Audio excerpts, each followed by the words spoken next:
Hi guys, Olive here. Today I have part one of a two-part book haul for you. I have not been acquiring as many books lately because it is not currently library book sale season, which is when I get the majority of my books. But I have done a little bit of shopping at some used bookstores and I have been sent some books. One of the times I was out at a used book sale with my sister, I told her that I'd been on a big nonfiction kick lately and the majority of the things I want to read are nonfiction.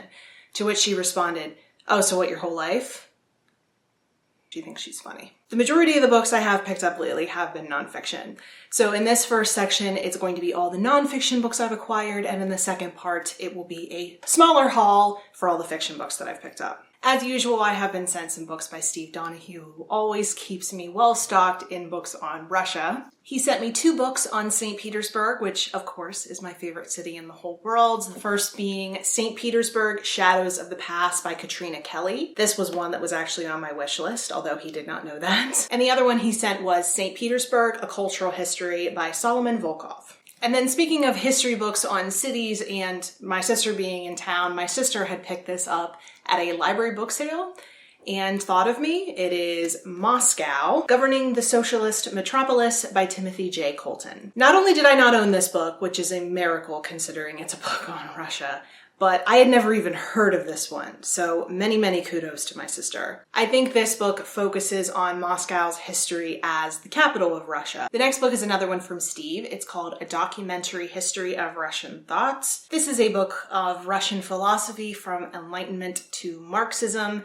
I'm not the biggest philosophy fan. I often find myself lost when I read philosophy, but for Russian philosophers, I will give it a try. This next one is one that I was also surprised I didn't own, but I decided to pick it up when I saw it for cheap. That's called Young Stalin. This one is by Simon Sebag Montefiore. This one focuses on Stalin's early life, where he is described on the back as being an urchin, priest, poet, and gangster. Moving away from nonfiction books on Russia and into nonfiction books on science, this was another one from Steve called The Tyrannosaur Chronicles, The Biology of the Tyrant Dinosaurs by David Hone. The Tyrannosaurus Rex is indisputably the most famous dinosaur. Pretty much everyone knows its name, but what a lot of people don't know is that the Tyrannosaur actually had 30 different species within that group of dinosaurs. And those are only the ones that are currently known so far. So this book talks about the group of tyrannosaurs as a whole, their behavior, their biology, and how they became to be the dominant predators of the Mesozoic era. This next book is one that I am super interested to get into. It's called The Fever, How Malaria Has Ruled Humankind for 500,000 Years by Sonia Shaw. The back says, how does a parasitic disease that we've known how to prevent for more than a century still infect 300 million people every year, killing nearly 1 million of them? In The Fever, the journalist Sonia Shaw sets out to answer this question, delivering a timely, inquisitive chronicle of the illness and its influence on human lives. The Fever captures the curiously fascinating, devastating history of this long-standing thorn in the side of humanity. Of course, I think this one is hugely important to read given the pervasiveness of malaria throughout human history, and certainly something very interesting as I am always very curious to learn more about the biology of a disease. Another science book I picked up is called The Beak of the Finch by Jonathan Weiner. This is a book on Darwin, or specifically Darwin's finches in the Galapagos. It is about 2 scientists that still study these finches and how they believe that Darwin did not even know the magnitude of his discovery when he discovered it. These 2 scientists are still studying these finches and discovering just how quickly they are evolving to adapt to their surroundings. I love reading about evolution. I am supremely interested in science, which is probably evident by now, and I've heard good things about this one, so I'm excited to pick it up. The next few books have a common theme as well. I will leave that to you to figure out what it is.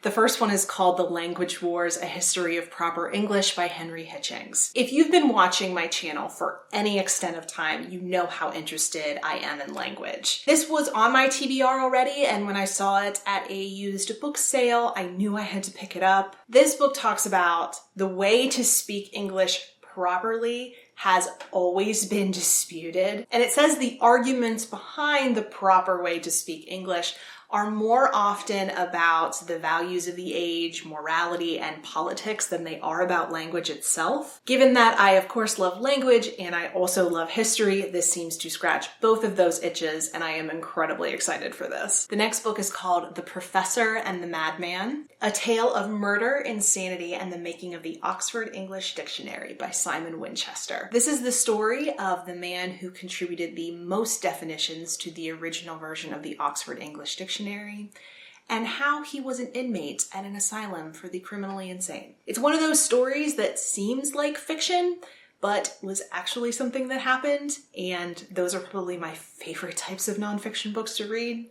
Very, very excited for this. The last book on language that I picked up was Gutenberg, How One Man Remade the World with Words by John Mann. So obviously this book goes much farther back than the creation of the Oxford English Dictionary, but this is the story of how Johann Gutenberg created his printing press in 1450 that then sparked the dawning of the information age, which is incredibly fascinating to read about. I just read the book Moonwalking with Einstein, which was on my Young Professional TBR. I'm going to speak more about that book in my July wrap-up.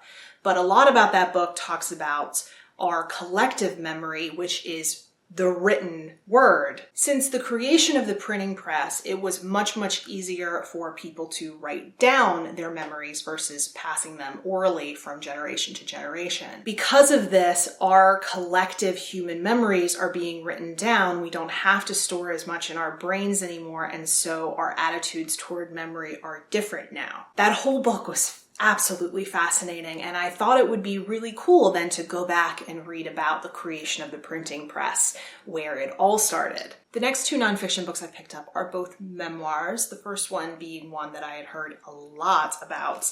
It's called The Last Lecture by Randy Pausch. Randy Pausch was a computer science professor at Carnegie Mellon University here in Pittsburgh, Pennsylvania. In 2007, he was given a terminal cancer diagnosis. In response, he gave a passion-filled lecture to his students about life and the way you should live your life. He wanted to talk about the lessons that he had learned in his life and the lessons he would want his children to know after he was gone. This lecture that he gave inspired this book. Everyone speaks really highly of this. It seems very meaningful, very touching, very wisdom-filled, and I have been really looking forward to finding a copy, and I finally did.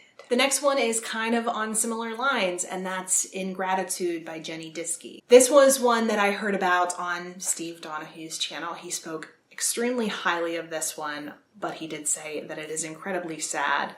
Jenny Diskey was also given a terminal cancer diagnosis. From what Steve has said about this book and from my own guesses, I know that this is going to be a hard one to read. I have not had a whole lot of experience with grief, and it is something that absolutely terrifies me. But I see just by living everyday life how short life is. And I want to take wisdom from anywhere I can get it.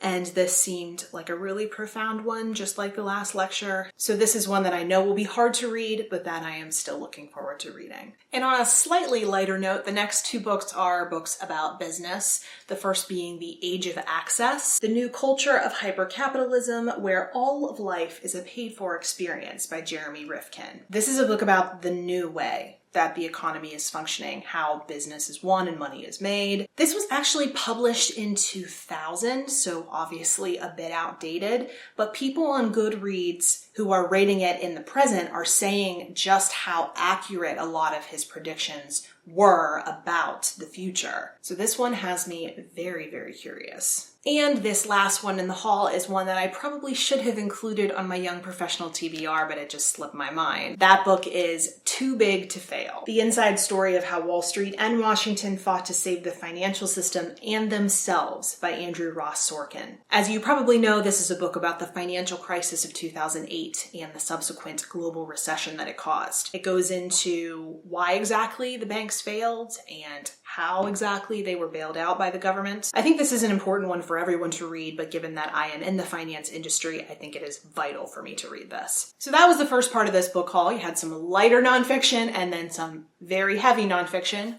All of it, to me, incredibly interesting. If you think any of them sound interesting or have read any of them, I would love to hear your thoughts down in the comments section below. I'd love to hear if any of these have sparked any ideas for what you might want to read for Nonfiction November, which is just a few short months away now. If you'd like to talk to me anywhere else on the internet, all the links to my social media profiles are in the description box below. Thank you so much for watching. I will see you in part 2 of the book haul.